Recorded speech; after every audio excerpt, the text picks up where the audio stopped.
আমরা দীর্ঘদিন থেকে বৈষম্যের শিকার হচ্ছিলাম, তার পরিপ্রেক্ষিতে কিন্তু একটা বৈষম্য বিরোধী আন্দোলনের মাধ্যমে আজকে নতুন বাংলাদেশ সৃষ্টি হয়েছে, যার পরিপ্রেক্ষিতে কিন্তু আজকে আমরা এখানে দাঁড়িয়ে কথা বলার সুযোগ পাচ্ছি।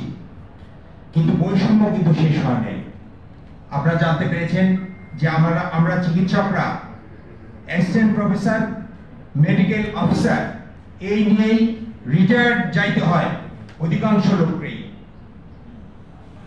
তবে সৌভাগ্যক্রমে ডিপিসি আসার পর থেকে যে প্রমোশন বা পদোন্নতি যে প্রক্রিয়া শুরু হয়, সেই পদোন্নতি প্রক্রিয়াতে দেখা যাচ্ছিল যে গত ফ্যাসিস্ট সরকারের আমলে শুধুমাত্র তাদের লোকজনকেই তারা পদোন্নতি দিয়ে বিভিন্ন পদ পজিশনে বসানো হয়েছিল, এবং আমাদের ফাইলগুলো কখনো যেত না, গেলেও সেখানে লিখে দেওয়া হতো যে আমরা বিএনপি বা জামাত বা অন্য দলের লোক, মানে আওয়ামী লীগের লোক না বা ফ্যাসিস্টদের পক্ষের লোক নই। সে কারণে আমাদেরকে পদোন্নতি দেওয়া হতো না। সে কারণে আজকে আপনারা জানতে পেরেছেন যে ঢাকা মেডিকেল কলেজের কার্ডিওলজি ডিপার্টমেন্টের হেড সে এখন অ্যাসিস্ট্যান্ট প্রফেসর, অথচ সে কত সিনিয়র লোক, তার চাকরি হতো আর 2 বছর মাত্র বাকি রয়েছে।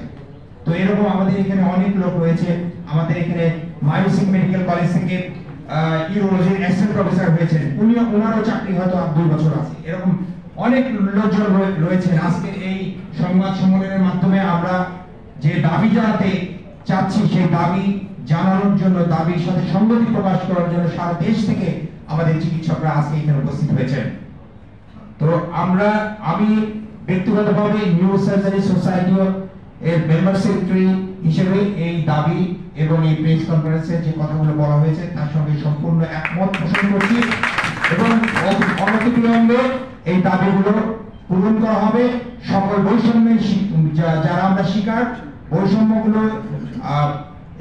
পদোন্নতি ভূতাপেক্ষভাবে পদোন্নতি দিয়ে তাদেরকে বৈষম্যের অবসান করতে হবে, অ্যাজ ওয়েল অ্যাজ যারা নতুন নতুন আমাদের যে চিকিৎসক, বিশেষজ্ঞ চিকিৎসক আসছেন, সবাইকে বিভিন্নভাবে পদ সৃষ্টি করে তাদের পদোন্নতি দিতে হবে।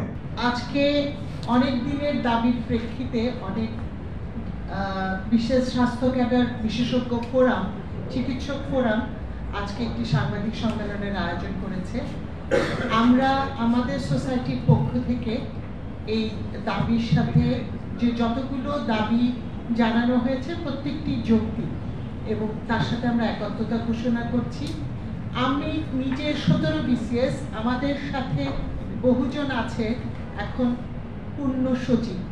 এখন পর্যন্ত আমি হয়তো সহযোগী অধ্যাপক হয়েছি, কিন্তু আমার অনেক বন্ধু বান্ধব আছে যারা এখনো সহকারী অধ্যাপক কিংবা কেউ কেউ সহকারী অধ্যাপকও হতে পারেনি, এবং আমাদের সাবজেক্টে যথেষ্ট পদ থাকা সত্ত্বেও নানা বৈষম্যের কারণে আমাদের এই পদোন্নতি হয়নি।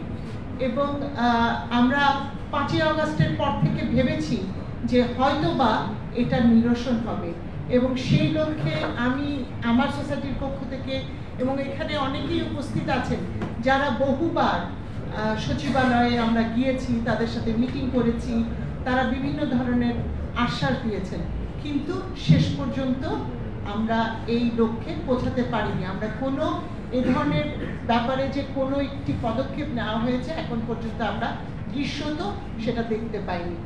আমি বিশেষত এতক্ষণ আপনারা সবাই শুনেছেন, আমি haematology society immediate past scientific সেক্টরে ছিলাম, এবং আমি একটু অনুরোধ জানাবো যে আমাদের এত পরিশ্রমের পর আমাদের প্রত্যেকটা ধাপে ধাপে আমাদের পদোন্নতিতে অন্যান্য ক্যাডারে কিন্তু এত পরিশ্রম করতে হয় না, কিন্তু আমাদের বিসিএস পরীক্ষার পরে পোস্ট গ্রাজুয়েশন কমপ্লিট করতে হয়, সিনিয়র স্কেল পরীক্ষা দিতে হয়, তারপরে শুধুমাত্র আমাদের পদোন্নতি হয়। তো এতগুলো ধাপ সবাই পূর্ণ করার পরেও যখন পদোন্নতি হয় না, তখন কিন্তু হতাশা আসে।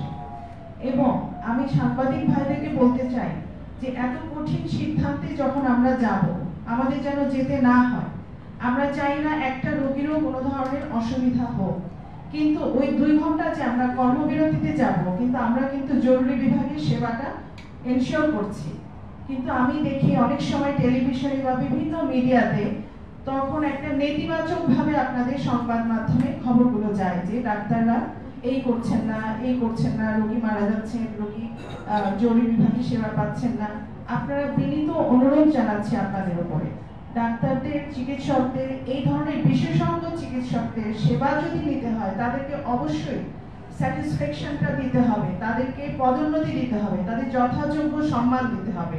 এইটুকু না দিলে কিন্তু তাদের কাছ থেকে সর্বোচ্চ সেবাটুকু পাওয়া সম্ভব হবে বলে মনে করি না।